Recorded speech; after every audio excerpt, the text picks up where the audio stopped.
The search for the driver of a blue BMW Z4 continues after another occupant of the car was declared dead at motor vehicle accident scene in Bakoven.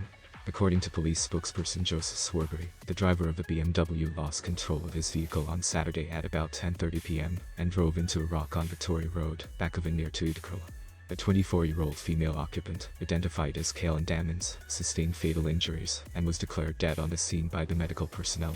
A witness, who was driving behind the crashed vehicle, said it was a two-seater and that there were two men in the car with Damonze. We were right behind the vehicle when we saw them speeding and recklessly overtaking. When we turned the corner, we saw the car crashed into the rock. It was a two-seater car and I saw two gentlemen in the car with her. There was a head mark on the windscreen and the one gentleman was perfectly fine. The deceased lay on the ground, gasping for air when I got to her.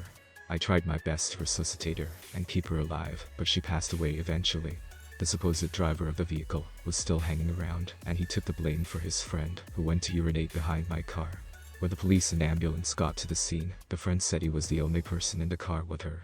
However, from what I understood, he was fine because the deceased sat on his lap while the actual driver, who had a gash on his left eye, fled the scene, said the witness. A family friend of Damonze, who wished to remain anonymous, said they did not believe the story presented to them by the authorities. We were told there was only one person who claimed to be the driver and who gave his statement. When we asked them why they had not taken a breathalyzer test, they said it was not standard, which is a lie. If someone dies at a crash, you always test the driver to rule out negligence. I am shocked about how silent everything is around the death of my friend. She had many dreams, and she was a bubbly, happy-go-lucky kind of girl. Anyone will tell you that her smile was the brightest. She was always smiling or laughing.